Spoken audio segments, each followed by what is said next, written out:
వరలక్ష్మి కథలో చారుమతి కథను మనం చదువుకుంటాం కదా, ఈ కథ ద్వారా మనకు అందించే సందేశం ఏంటి? ఏ వ్రతానికైనా కథ వినకపోతే వ్రతం వృధా అని ఖచ్చితంగా చెబుతూ ఉంటారు. ఎందుకంటే అందులో ఉండే సారాంశం తెలుసుకోవడానికి.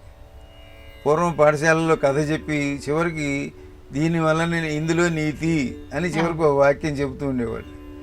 కనుక కథ వినటం వలన కంటే కూడా నీతి అనే ఒక వాక్యం ద్వారా విషయం తెలుస్తుందని. అలాగే ఇంత ఖర్చు పెట్టి మనం అమ్మవారికి షోడశోపచార పూజలు అవి ఇవి అన్నీ చేసి వాళ్ళు వైభవంగా చేస్తాం. కానీ ఏం తెలుసుకున్నావు? ఇంత పూజ చేసి నీ పూజకి ₹1,00,000 ఖర్చు పెట్టాను, మొత్తం ఊళ్ళో అందరినీ పిలిచాను, ఇవన్నీ అనుకుంటున్నావు నువ్వు. అంటే ఒక రజోగుణంతో చేస్తున్నావు నువ్వు. కానీ దీంట్లో ఉండవలసింది ఏంటంటే సాత్విక గుణం కావాలి. ఏ పూజ చేసినా సరే, ఏ పని చేసినా మనం సత్వగుణం ప్రధానంగా చేయాలి తప్ప రజోగుణ ప్రధానంగా అంటే పబ్లిసిటీ కోసం, ఊళ్ళో అందరికీ తెలియటం కోసం గొప్పగా చేశాను నేను ₹1,00,000 ఖర్చు పెట్టి చేశాను వరలక్ష్మి వ్రతం అంటే దానివల్ల నువ్వేం తెలుసుకున్నావు అనేటువంటిది ప్రధానం. కాబట్టి ఆ కథ చెబుతుంది ఆ విషయాన్ని. అందుకోసం సత్యనారాయణ వ్రతానికి 5 కథలు అన్నారు. అలాగే ఈ వరలక్ష్మి వ్రతానికి చారుమతి కథ అన్నారు. ఈ కథ ఏం చెబుతుంది అంటే, ఆమెకు అమ్మవారు కలలో కనపడి ఈ విధంగా చేస్తే నీ కుటుంబానికి క్షేమం జరుగుతుంది అని చెప్పింది. అదే మనం ఇప్పటి బుద్ధిని కలిగి ఉంటే స్వార్థంతో నా వరకు నేను చేసుకుంటా, పక్కింటి ఆవిడికి తెలియకూడదు అనుకుంటాం. మన పక్క అపార్ట్మెంట్లో ఎవరు ఉంటున్నారో కూడా మనకి తెలియదు.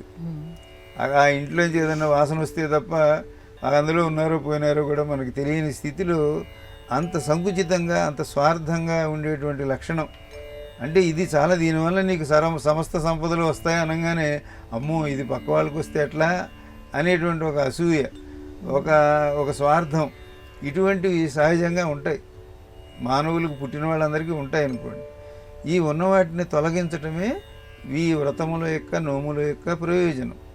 అందువల్ల నా చారుమతి అనే ఆమెకు అమ్మవారి కల్లో కనపడి ఈ వ్రతం చేయి నువ్వు అని చెబితే ఆమె వెంటనే ఊళ్ళో అందరికీ పిలిచి చెప్పింది ఈ ప్రయోజనం. కాబట్టి మనం ఎప్పుడు కూడా సార్వజనీయంగా ఉండాలి, విశ్వజనీయంగా ఉండాలి.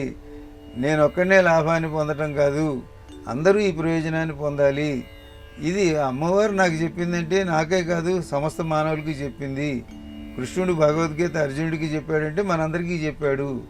ఇటువంటి ఉద్దేశంతోనే ఈ చారుమతి కథ యొక్క ఆంతర్యం.